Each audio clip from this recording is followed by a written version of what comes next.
Team Gcash, and I am the project manager, Hannah Lorraine Minandoy. And the web application that we developed is Numodify. Numodify is a customizable Pomodoro productivity tracker that helps users to stay through flexible timers, progress tracking, and activity logging. Before we proceed to the architecture and DevOps of our application, I'll first discuss the project management. And as a project manager, I handle sprint planning, progress tracking, and teamwork. So we completed 14 sprints, and each sprint included clear task assignments with defined owners, sprint reviews to gather information, and retrospectives to enhance the workflow.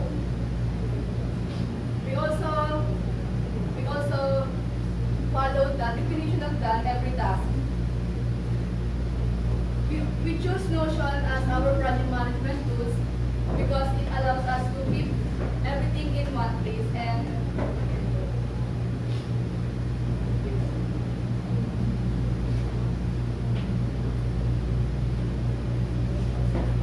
Gcash also handled 4-layer testing, unit testing for individual components, integration testing to enhance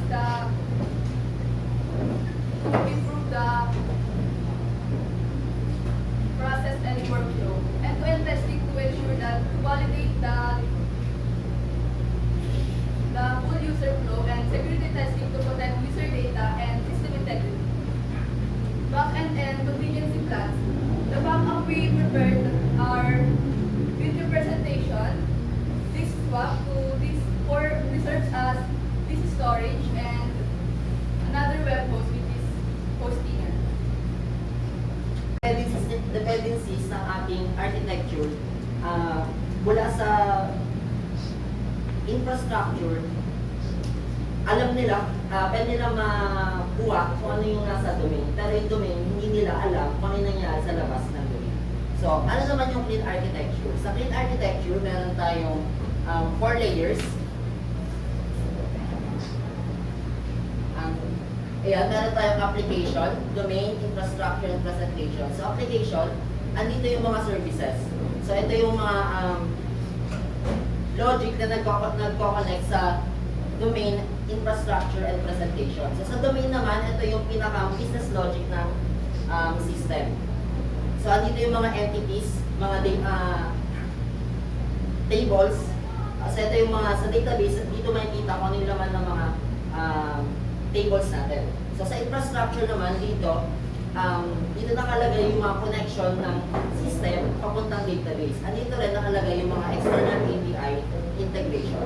So, sa presentation naman, na layer, andito yung mga API endpoints.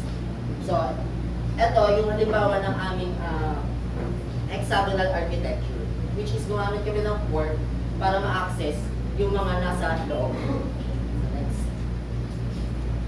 Next is the domain-driven design and microservices ready. So, sa domain-driven design, yung aming mga domain entities is hindi lamang siya mga getters and setters na entities. So, andun din yung mga business logic niya. Hindi lang siya plain na entities. So, ganun yung approach ng domain-driven design. So, microservices ready naman, so yung front-end and back-end namin, naka-decouple na siya. So, madali kami makakapag palit kung ano yung mga kailangan namin. Halimbawa, nagkaroon kami ng changes sa back-end namin, mas madali kami makakapag update ng aming back-end na hindi nagugulo kung ano yung nasa front-end. Next. Next is the performance optimization that we use. So, we use caching and async processing. So, sa caching, ito, yung bawat request ni user, kina-cache na siya ni system. So, sa sunod na mag-request ulit siya, hindi na mag-request pa yung system sa database, which is nagdadagdag siya ng additional request time. Tapos, async processing naman, ito yung, pag nag-request si user, yung process niya, nasa background na lang siya, then si user, nakakatanggap na kagad siya ng feedback na hindi na i-stop yung kanyang ginagawa. Next. Another performance optimization, lazy loading and pagination. So, sa lazy loading, ito, nilo-load lamang ni system yung mga kailangan ni user kapag ina-access niya na. So, hindi niya kagad diretsong nilo-load yung buong system. Sa pagination naman, so naka-default kami na 10 items lamang ang nilo-load ng system. Pwede siya ma-change ni user kung ano yung gusto niya. So, pwedeng 5, pwedeng 15. So, depende na siya sa nagiging configuration sa frontend. Next. So, sa integration and features, first, gumamit kami ng JWT and Google Auth. So, sa JWT, meron ditong 2 tokens. So, meron ditong access token. Hello. So, sa JWT, meron po ditong dalawang tokens. First is the access token, which has 15 minutes expiration lamang. And yung another is yung refresh token na merong 30 days expiration. So, para saan nga ba yung access token and refresh token? So, yung access token, ginagamit siya ng front-end para mag-request sa back-end. So, yung back-end, binavalidate niya yung access token kung valid pa ba siya. So, kapag invalid na yung token, hindi na tinatanggap ng back-end yung request ng front-end. So, magto-throw na siya ng error. Yung refresh token, kapag expire na yung access token, magbibigay siya ng panibagong access token sa front-end. So, next. Next, for our real-time communications, meron kaming server-sent events and Firebase Cloud Messaging. So, itong Firebase Cloud Messaging, ito yung ginamit namin para sa push notification. So, si front-end namin, meron siyang Bapit ID. So, pag nag-request siya, register siya sa back-end endpoint ng token. Then, nag-request din siya sa FireCloud ng isang notification. So, si back-end, pagka nag-receive niya yung registration, yung front-end, nag-i-schedule siya ng mga notification na i-send niya mula doon sa FCM. Then si FCM naman, siya yung nag-send ng notification sa front-end gamit yung mga service workers. Next. Next is progressive web application. So, ang progressive web application naman, it lets the application to be installable. So, yung application namin, kapag ka-install niya siya, kahit ang intended talaga niya is web application, yung application namin para na siya nag-work as desktop application. Next. Yung isa. Next is yung AI-powered assistance namin. So sa application namin, meron kaming AI integration. Gumamit kami ng Gemma AI. So dito, meron kaming smart onboarding wizard na ginagamit ng user kapag hindi niya alam kung ano ba yung gagawin niya. So pwede siya mag-generate ng pwede niyang gawin. Then smart to-do list na nagbibigay ng recommendation sa user kung ano yung pwede niyang gawin sa kanyang mga sessions. Next. So for the DevOps, my teammate will discuss about it.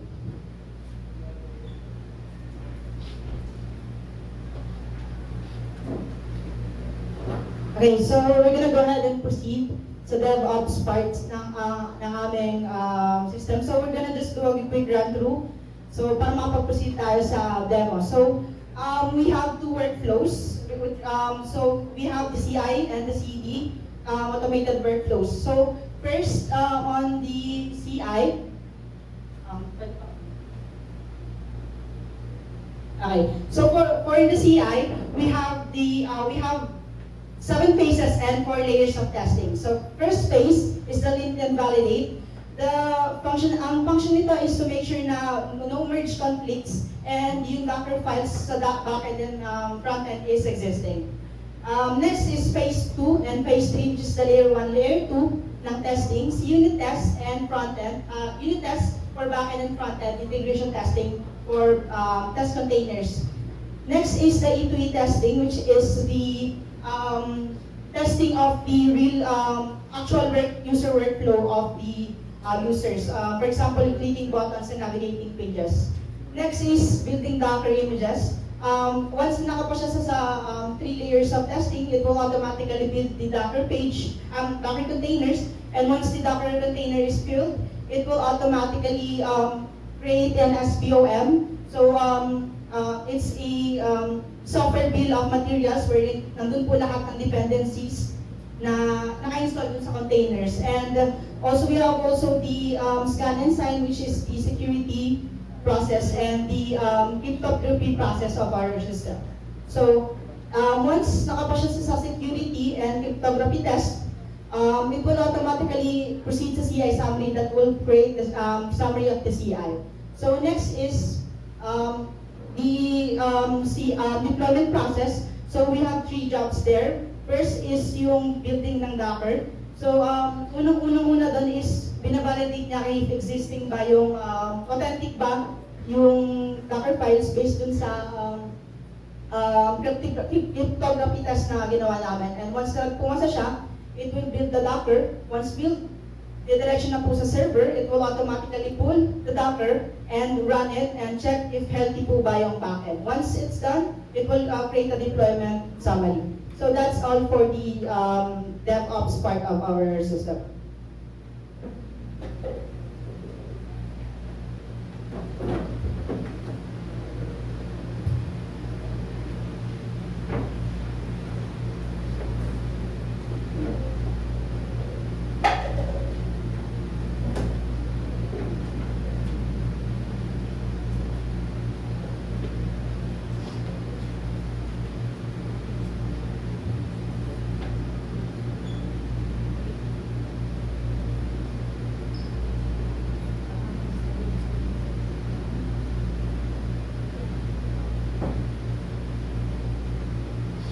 So good afternoon, everyone. My name is Simon.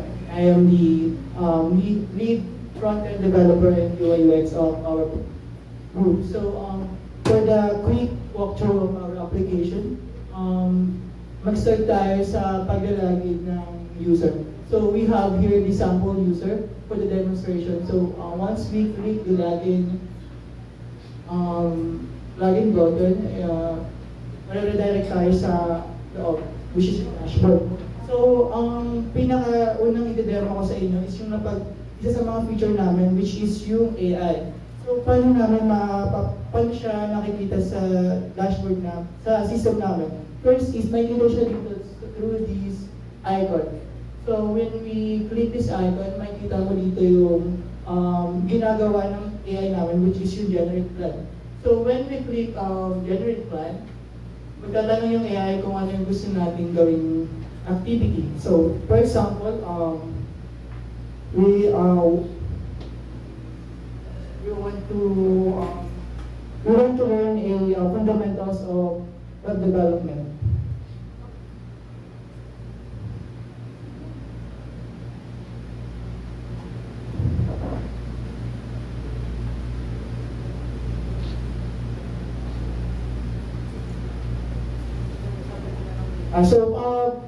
Nagkamali ng type yung member namin. But for the sake of demonstration, once na may napili tayo activity, yun yung gusto nating activity, once na click natin yung generate button, magpo-provide ng output yung AI, which is 2 types of path, which is the beginner and the intermediate path. So sa bawat path, may naka-include na kung gaano kahaba yung magiging timer niya. So for example, we have here the beginner. Provide na is 25 minutes for focus and 5 minutes for break. And for the intermediate, we have here the 15 minutes for focus and 10 minutes for break. So once we chose a path here, we're just going to click the button, or if hindi tayo satisfied sa provide ng AI, we can click the generate again button. So let's say we pick the starter path. So once na generate siya, redirect tayo sa session timer page na, wherein doon naka-position yung mga timer namin, and also we have here the nodes. And as you can see, meron din kaming datum button, which is AI powered din siya, wherein hinihelp niya yung user sa pag-generate, sa pag-suggest ng mga process na pwede diyang gawin along the way ng pag-aaral niya dun sa activity na pina-generate niya sa AI kanina. So, kung gusto natin subukan, i-click lang natin itong button. Then, magpo-provide na yung AI dito sa nasa pinakababa yung pinaka-generate, bago niyang binigay yung suggestion since nung nag-generate tayo nung umpisa, may pre-provide na yung AI na nodes na rin. So, if we want to test the timer, we're just going to click the start button here. And it will automatically start the session timer. And meron din kaming indicator dito na timer so that yung user kahit pumunta sa ibang tab, aware siya na tumatakbo yung timer natin. So, i-demo po yung iba pa pong parts ng session. Good day everyone. So papapatuloy po na ay pandilumin and papapatuloy po natin yung ating demo. Then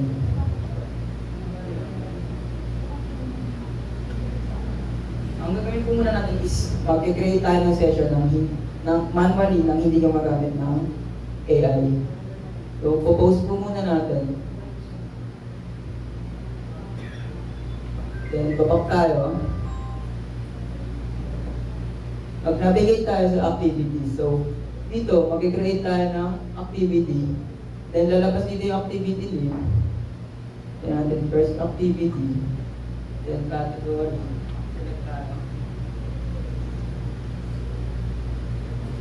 Then, meron din tayo ditong color tab, which is kung anong gusto mong preferred na color. Then, create activity. As you can see, nakapag-create na tayo ng activity din. Gagawa naman tayo ng session. Create session. So, meron kami dalawang types ng session, which is yung classic tsaka freestyle. Yung sa classic namin, fixed na siya, 25 focus, 5 short break, 5 minute short break. Then yung long break niya nakadepende sa cycle ng magiging cycle. So for example is, kung gusto mong magka-long break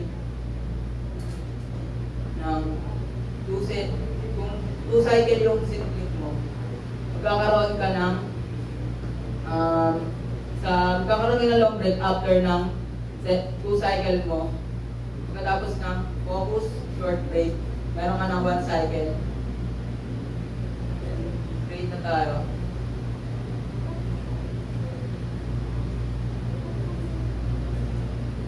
Makikita niyo dito, hindi siya na-edit since fix na nga yung classic. Then gawa naman tayo, i-abandon natin siya. Then create tayo ng another session para sa freestyle. Set lang natin siya sa pinaka-minimum minutes na nakalagay dito.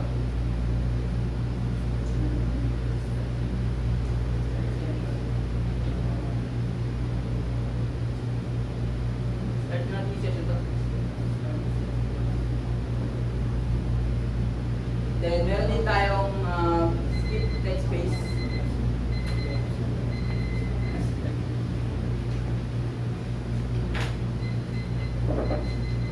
So that's all for the presentation of our application. We are now open for question and feedback.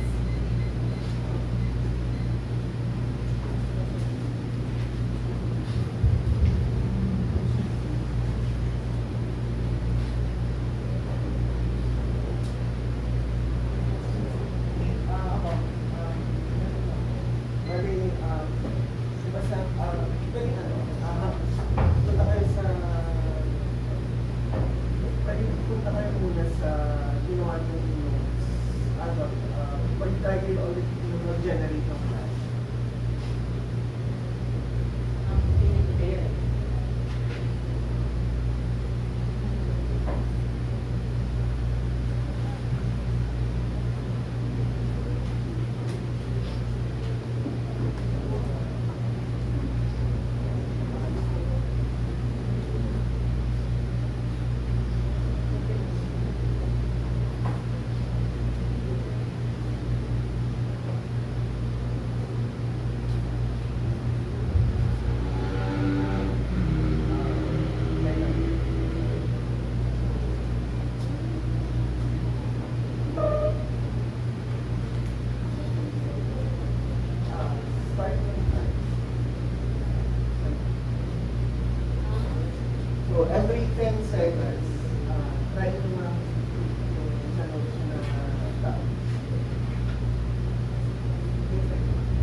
scenario,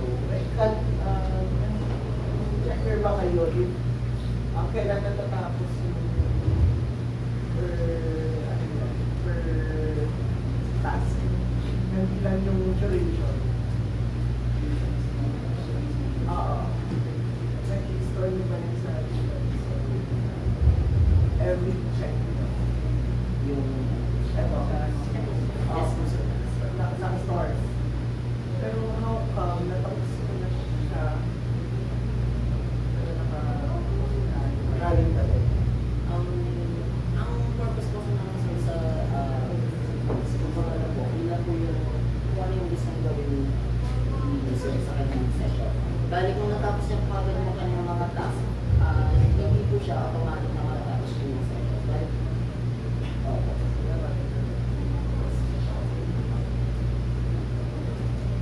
Next kung i-close niya.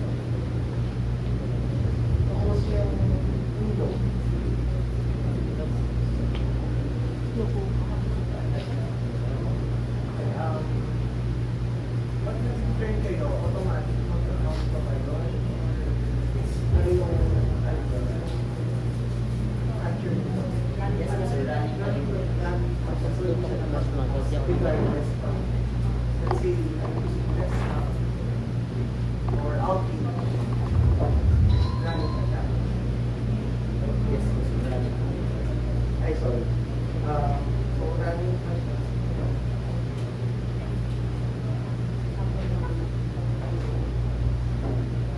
Tapos may ano din sa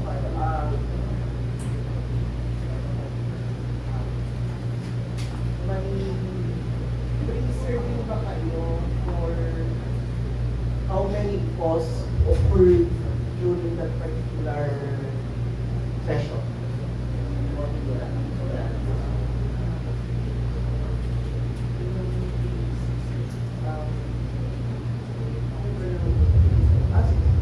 Bali po kasi sir, ang nangyayari po sa timer po namin, kapag pinas po yung timer niya, bali naka-store lang po sa database kung kailan siya nag-post. And then next na pag pinindot po yung resume ng timer, yung remaining time po na nakaset, doon na po siya mag-i-start ng counting kung kailan siya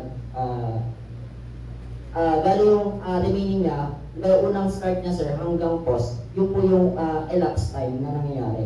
And then yung remaining time niya po, kinocompute niya kung kailan siya nag-start ulit na mag-resume.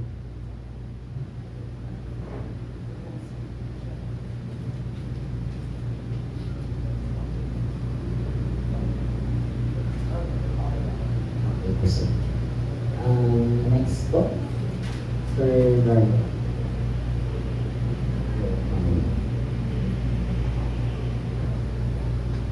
Hello. First of all, sobrang appreciate ko yung app. And congratulations din sa pag-build ng app nyo. Ang amazing lang ng buong process nyo and nung in-explain nyo yung from having your own repository, tapos meron kayo na sariling CI/CD, tapos naka-deploy siya end-to-end, may multiple layers kayo ng testing. Sobrang na-appreciate ko yun. Kasi kahit sa yung actual professional work na maraming kulang-kulang, pero yung sa inyo, yung structure at least kompleto siya. So, good thing yun. And ang cute ng mascot nyo. May pangalan ba yan? Franco the Tomato. Okay. Ayun, so, comments lang, more on UI to, pwede pa try na mag-create ng another na task, another timer. Tapos yung dun sa sinabi niyong feature earlier na pwedeng mag-change ng color.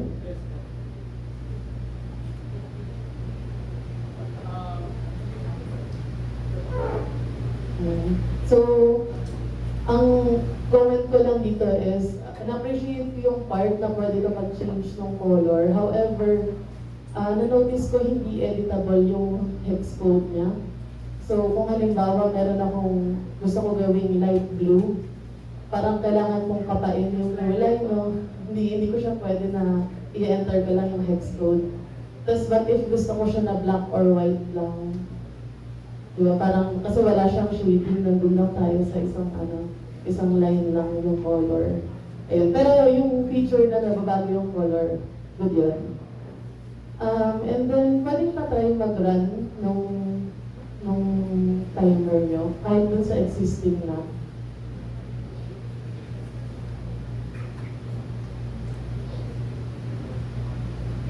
Okay. Try nyo mag-hover dun sa stop button nyo. And yung stop, hover nyo lang. And hindi siya naka-align. Neat lang naman yun, pero ano lang, na-notice lang. Tapos, try nyo mag-back. And then try nyo mag-log out. Kahit dyan lang muna. Tapos try nyo mag-log out.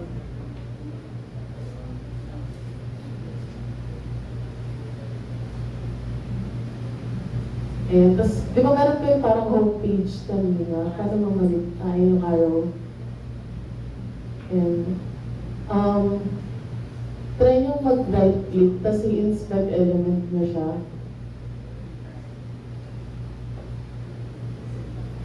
Yung sa console, ayan, meron siyang parang error na, kasi tinatry nyo mag-authenticate ng user kahit before pa mag-login.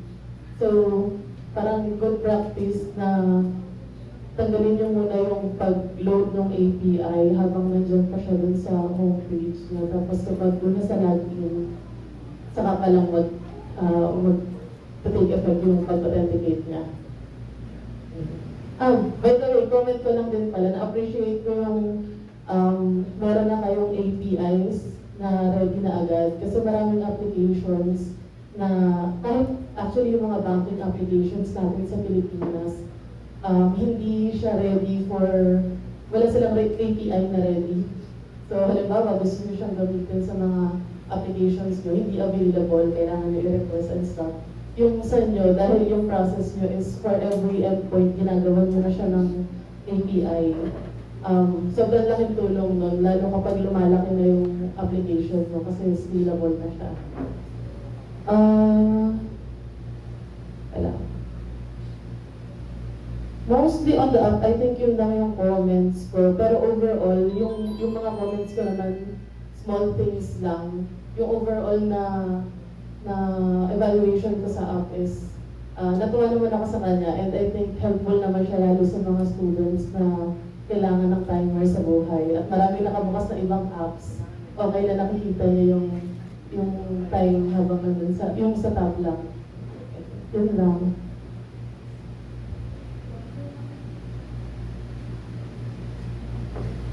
Hello. So, with this project Gcash, and first of all, for my impression, actually, na-review ko na to yesterday when I checked the documentation. And this project is one of the good technical, very innovative, structured yung architecture, no? So, you have mentioned different layers. It's good that you're knowledgeable in different layers of application. Actually, it depends on your knowledge. Some other three only. Pero it depends on the complexity of the many 5 layers.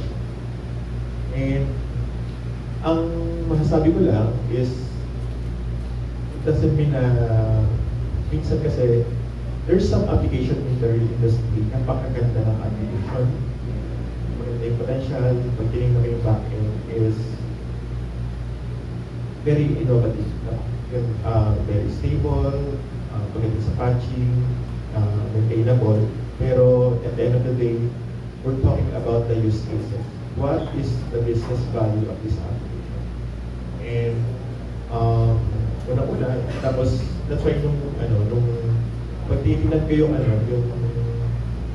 application, siyempre as a user experience, una-una kasi yan is dapat as a user experience, madaling makapag-adapt yung user. Unang-una,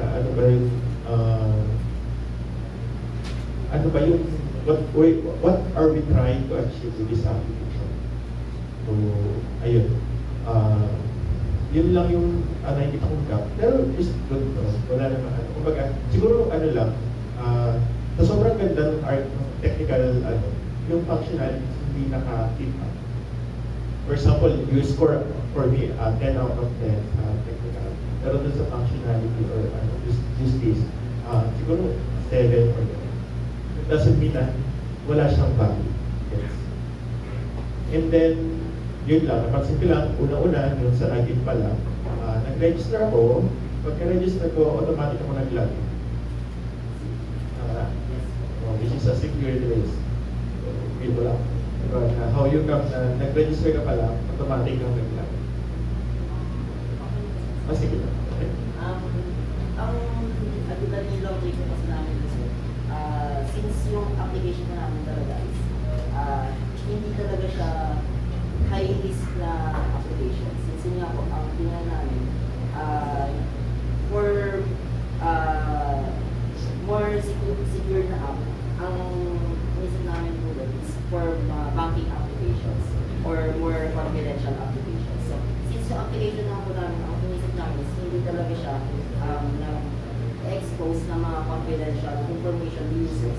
So, dinalaw po namin siya na kapag nag-register siya, pwede na siya, pagkat na mag-register, basta nag-successful yung register na, didiretso na po siya sa dashboard niya. However po, ang ginawa po namin, yung kanyang email po, kailangan niya po munang i-verify within 7 days. Kapag hindi niya po na-verify yung kanyang email account, automatic po siya na hindi makakalagin hanggang hindi niya po i-verify.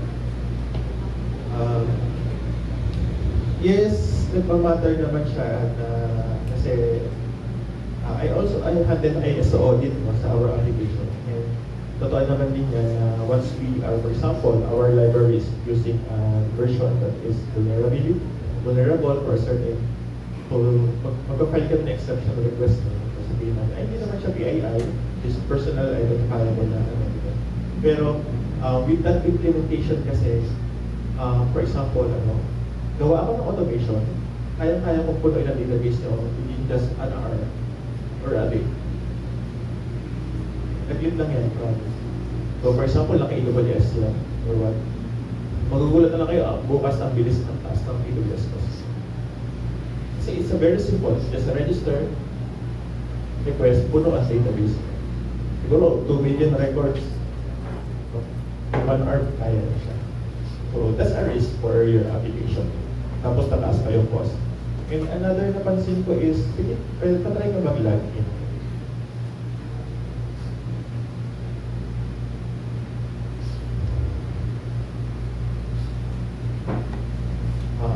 Sa activities. And tapos search. Then type test. Yan. Sa akin kasi ni Angular yan, diba? So which is page now. But when you search mobile, may na-search siya, pero nasa page 2. So go to the next, nasa page 2. Yan. Sa akin kasi yan yung Angular. Diba? So, yan. Yun yung mga, so you have to be, when we are using, different technology, we have to know kung ano ba yung kaibahan niya sa mga jQuery and Angular.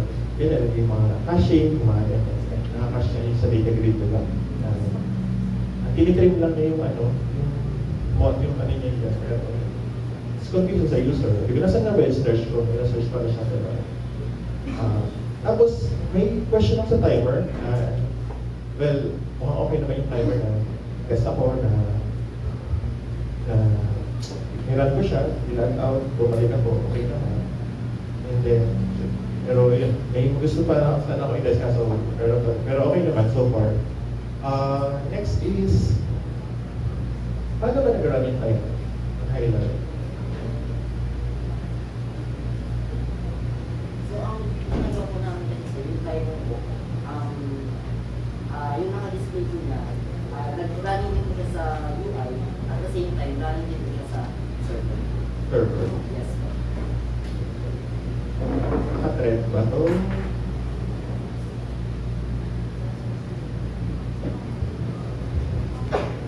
Nakasimple po kasi siya sa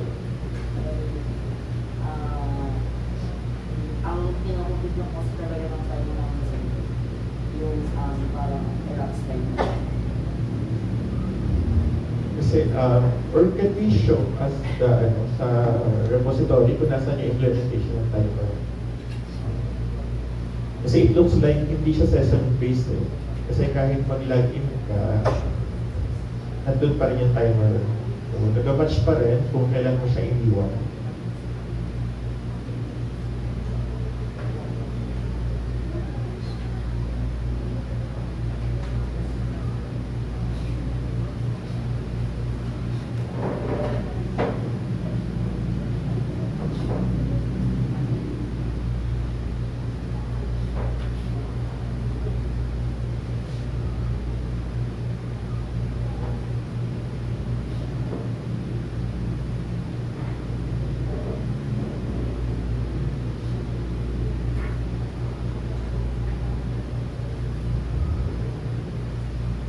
Siguro ko kung sir sa presentation or sa domain.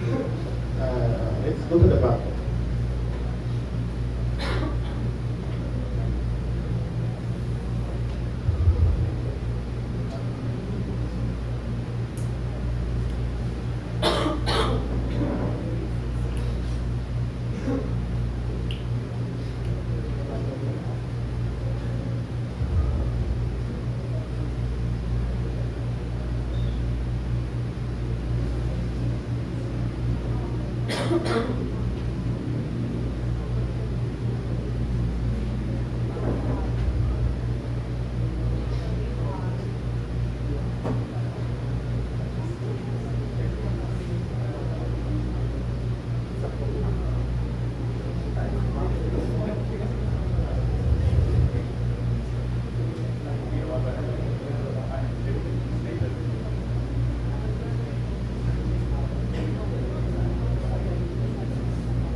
So it's a TBI or you just create a class.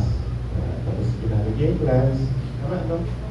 So it's not your own implementation. Okay. Okay. Session repository. Oh. Yung session repository, madami kasi yung session repository. Kasi yung ORM may session repository, Spring may session repository. Ang sakit lang nito siguro ay kapag na-restart yung server mo.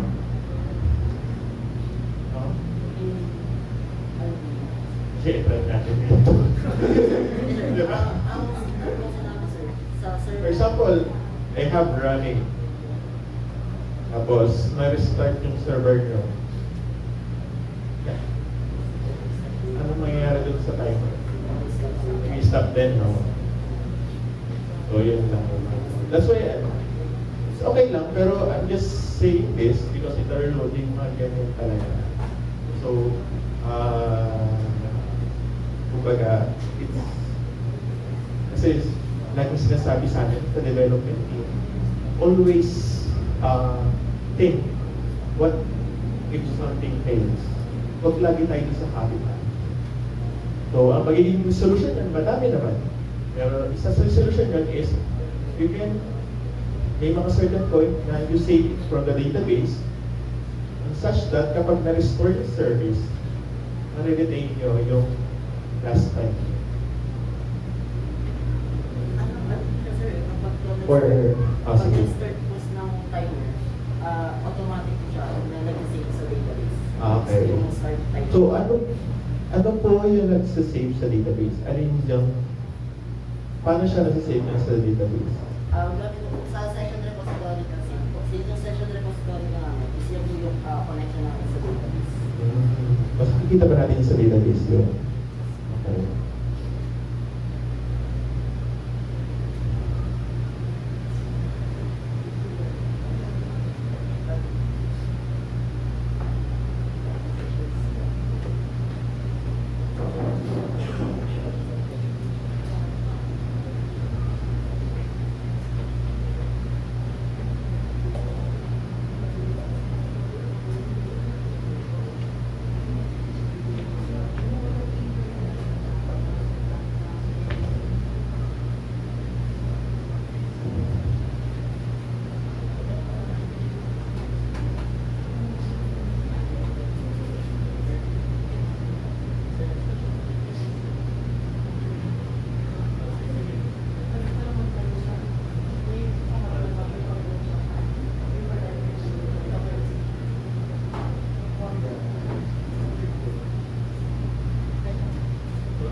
Kaya din po tinatanong pa kasi po kasi yung application nyo is what yung timer is one of the critical functionalities of yung ano, tama? Am I correct? So, kung hindi ito tested ng maayos or what, mawawala. It defeats the purpose of your application.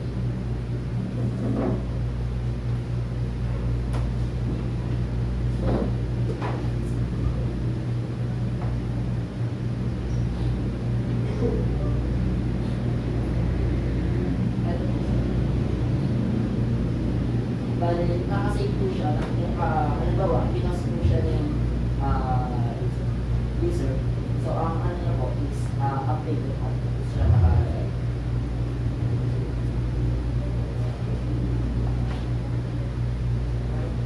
Meron po kasi kami implementation na wherein naka-close po yung naglalag po si user. Hindi na po mag-run yung timer. So, start po siya dun sa update na that. So, same scenario po once na Sorry, kapag nag-log out si user, hindi na mag-run yung timer. ano po, sa update na that, mag-ano po siya once na, for example, pinost po, then log out. Start po just dyan sa update na that. Yan po yung- Yeah, what if, diba, I started it, so running yung timer, and then nag-log out ako. Ay, run pa rin po siya. Running timer. Okay. Ito ay kung sino nag-save dito po siya sa repository. Gano'ng kadalas siya nag-save dyan? Kada nag-request ko si user lang, kada nag-request ko sa email. Bale kapag nagpapag na, ano ba ko sa yung timer control na start, pause, or stop. Doon po siya, nag-update po siya. Eh, paano kung running lang? Bali mo na po siya, tuloy-tuloy lang. Tuloy-tuloy yun. Saan yung tumunod? Yung notification po. Notification. Once natapos po yung timer na yun. Kahit nakalagaw, tumutulog pa siya. Kapag nakalap. Kasi parang kanina, nahabol. Tumunog yung ano ko, pero gusto ko lang i-test yung kanina, pero yun lang, tumunog yung ano, pero nag-log out na ako. Tumunog, diba? Feeling ko na ano, nasa browser siya. Kasi diba, every mga functions or ano na yun, nag-relay niya sa ano, yung mga object na yun, nasa browser. So, buhay siya hanggang hindi yun siya kita-close. Diba? Unless, Kahit i-close po siya yung browser mo. meron pa rin. Kasi meron ano, may tumunog din. Okay. Sige. Question na lang for each, no? Ano yung, can you tell us yung significant contribution nyo for this project?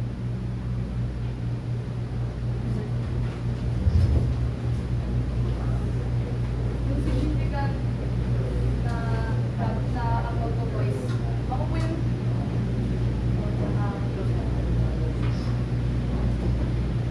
Hello? sa ano po, sa FCM push notification po. Ako po yung nag-start sa front-end flow, which is yung logic po doon is same sa desktop and sa mobile na logic. If naka-close and focus yung user sa site namin, may push notification and sound po. If naka-enable sa settings po ng site namin yung notification and sound. Then, sa badges po, if the badges each user po na if si user is naka 3 consecutive days na may completed sessions, magkakaroon po siya ng badges, which is hindi po napakita kanina sa demonstration. May milestone po siya. May milestone po kami sinet, which is 3 hanggang 365 days. May 6 badges po na achieve si user. Project manager.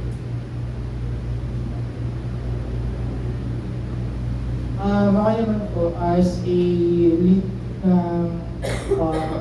sa front-end po, tsaka sa UI UX, ako po yung first is nag-start po ng pinaka-UI namin, which is yung sa landing page. And also, sinusupervise ko rin po sila sa from the Figma and also the implementation po na binibigay namin if nagmamash po siya. And also yung mga testing din po sa bawat layer po and functionalities. But if tatanungin po kung ano po yung pinaka na-apply ko, na feel ko para sa akin na gawa ko is yung sa ano po, na notification. Nasaan po?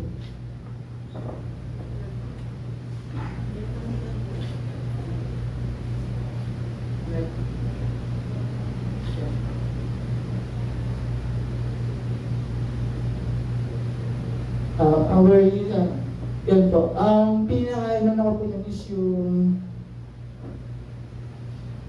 out of curiosity lang po talaga. Gusto ko kasi nag-isip po kami kung paano po paano po magpa-pop up yung badges once na ma-receive ng user. Kasi basically na una is ano lang siya, directly lang siya makikita dito sa profile. Once na click mo tong profile,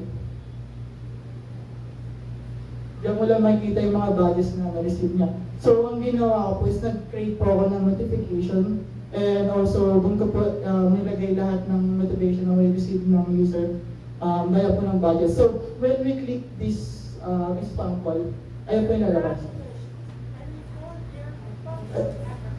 Ayun po, yung pinaka-dialog box niya. Tapos yung marireceive po ng user, may pre-implemented din po na dialog per badges. Ayun po.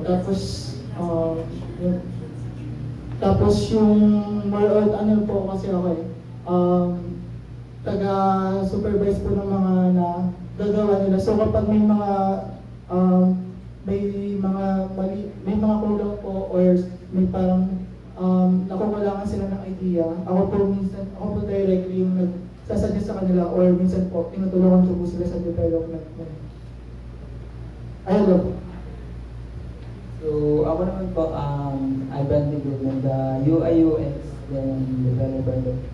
So,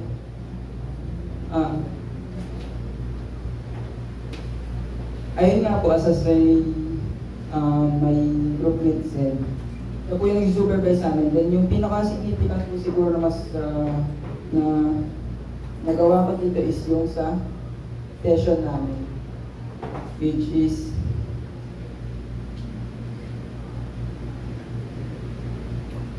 yung pag-design ng mga button, then pag ano ng notes.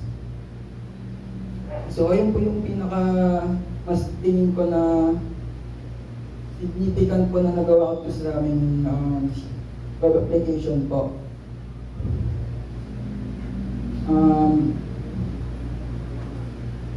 Gawang mag-test.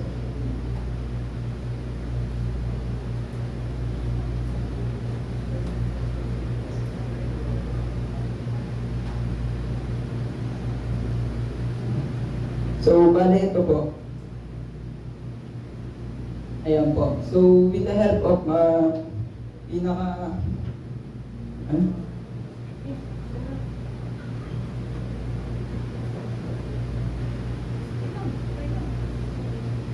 makikita nyo rin dito na pwede mo siyang ma-edit.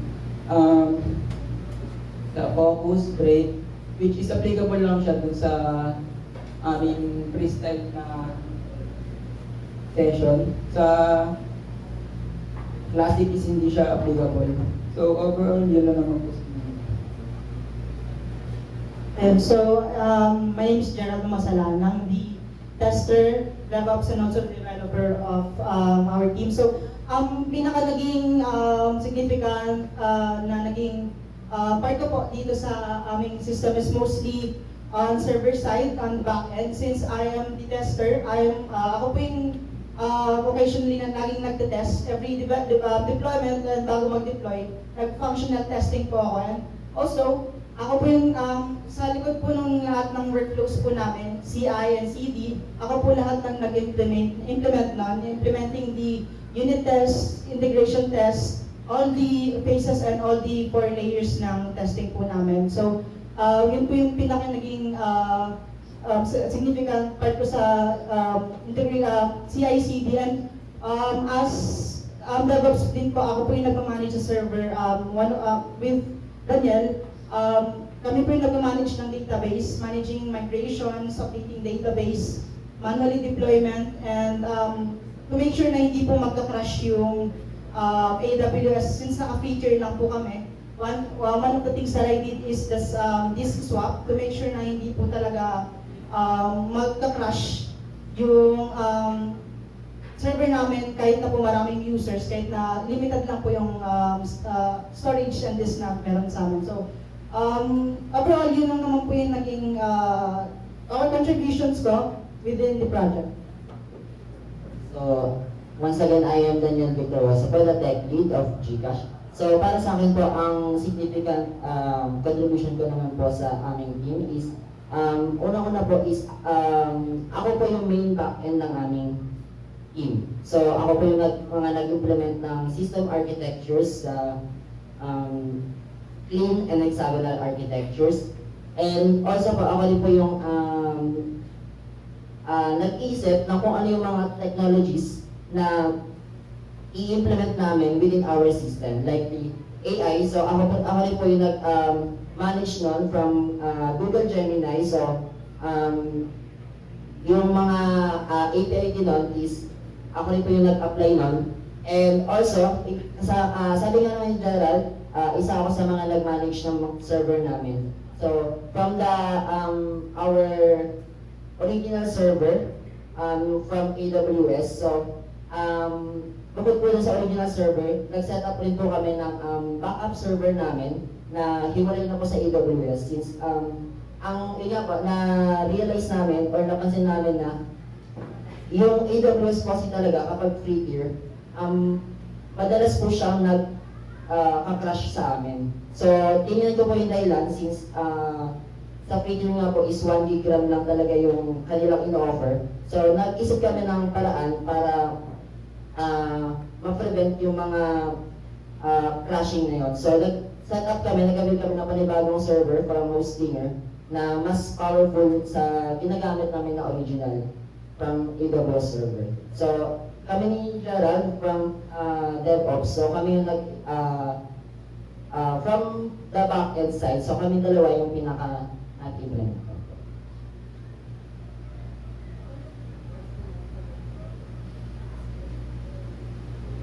Ayan. So, may mga questions na ako na for the whole group din ulit to. Kanina kasi nag-focus ako more on UI. Okay lang naman palang magtanong ng code talaga. So, I noticed yung dun sa URL nyo, yung pattern niya is Activities Learning Session 656. Kung makikita nyo yun, nandyan na yun. So, I am assuming na 656 yung lahat ng sessions across all users yung meron. Okay. Kasi medyo security risk din yun. Kasi parang aware tayo kung ilan na yung overall na sessions meron yung buong system nyo. Di ba usually parang ang ginagawa is dapat per user. Parang halimbawa user 1 tapos session 1 niya. So dahil hindi siya naka-segregate by user, pwedeng i-attempt na magpunta dun sa other sessions na although naka-block naman siya, I'm assuming. Pero andun pa rin yung alam nila yung route dun sa pag-access dun sa ilang sessions meron kayo. So yun yung isa. And then pwedeng pa-try na, di ba meron kayong sign in with Google?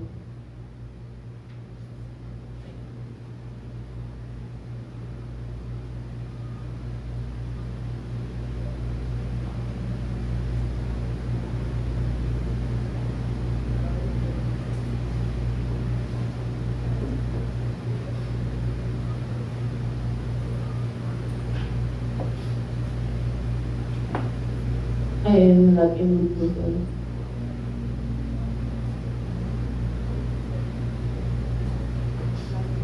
Oo.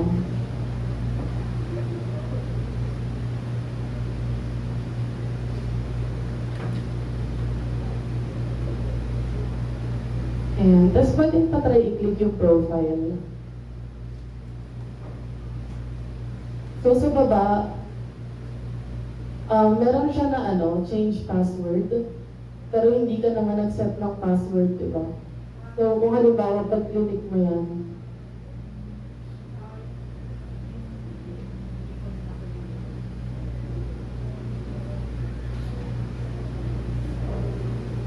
parang di ba pag, sign in with external, usually wala na yung, sign in with password dapat. I mean, wala na yung pag-change ng password. So, yun yung second. And then, pwedeng pa right-click ulit, tapos pa-inspect elements na. And then, ayan, sakto nakaganyan na. Sige. So, currently, nasa dashboard tayo, no? Tapos, patry siya na yung no throttling, yung nasa taas na no throttling, pa-click yun. Ay, dito sa taas ng mismong app. Yan. Tapos, try mo ilagay sa low tier muna. Low tier mobile. I-refresh nyo muna yung dashboard para makita lang natin yung response niya kapag low tier yung pag-throttle. Okay. Ay, ano yung basta? Wala lang ba siya? Or nag-load ba siya?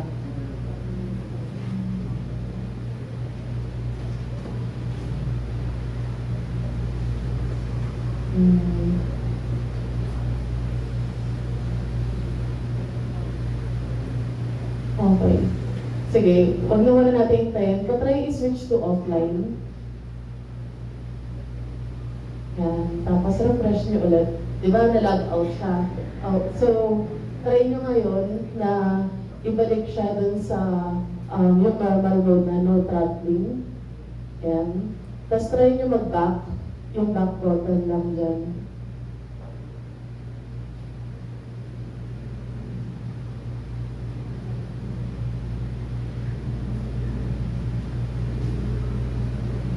So kapag nag-offline siya, nasa sign out yung account, no? Tapos kailangan niya ulit mag-login. Tama ba? Okay. Okay. Pwede pa try ulit mag-login.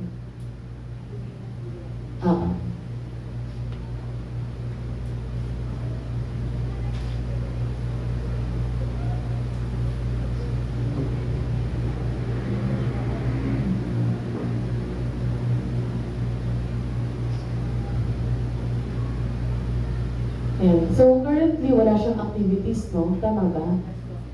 Pwedeng pa-try mag-create ng quick focus. Yung sa plus. Ayan. Tapos, quick focus ka.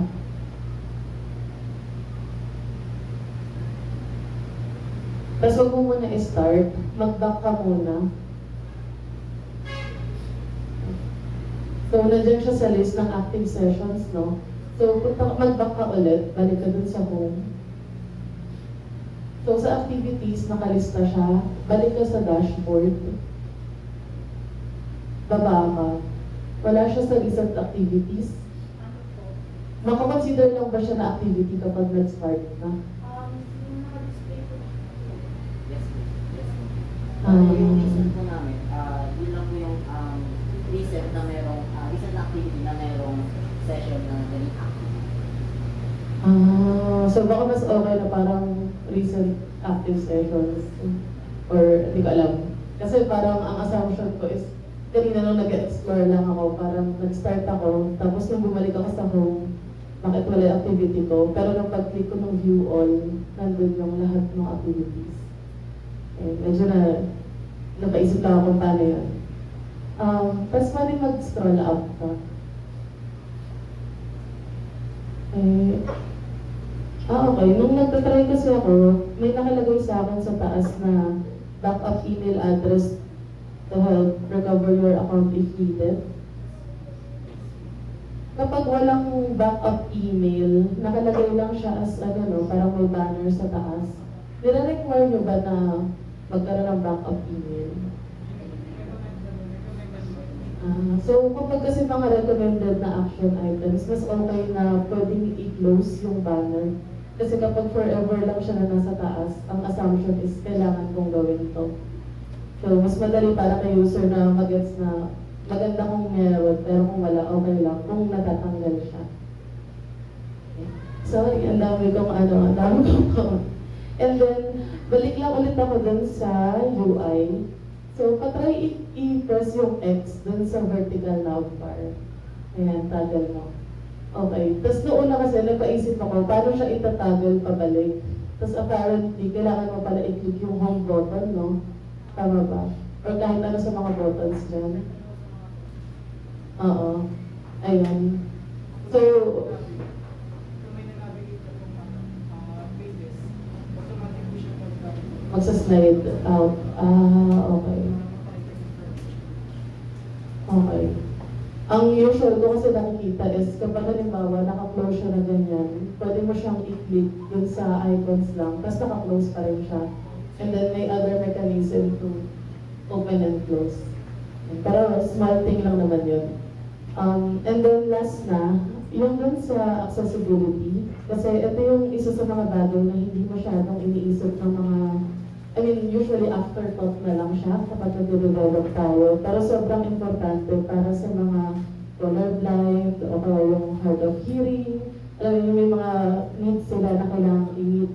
So, halimbawa, yung create activity button nyo, yung plus, white siya, di ba? Pero yung create activity, dark color siya, dark on dark, medyo mahirap siya basahin, lalo kapag yung matatanda, yung nagbabasa. So, medyo careful tayo doon. Same thing dun sa part na, di ba may feature kayo na pwede kayo magpalit ng color nung ano, oo. So, okay sana kung halimbawa, nag-select siya ng dark color, magiging white yung font. Pag nag-select siya ng light na color, magiging black yung font. Parang gano'n. Eh no, kasi tinan mo, pag nagpunta ka sa dark blue, di ba, hindi mo na nababasa yung black na text. Okay. Yun lang. Pwede na kayo huminga. So, parang tumabati yung nakapagod. Thank you.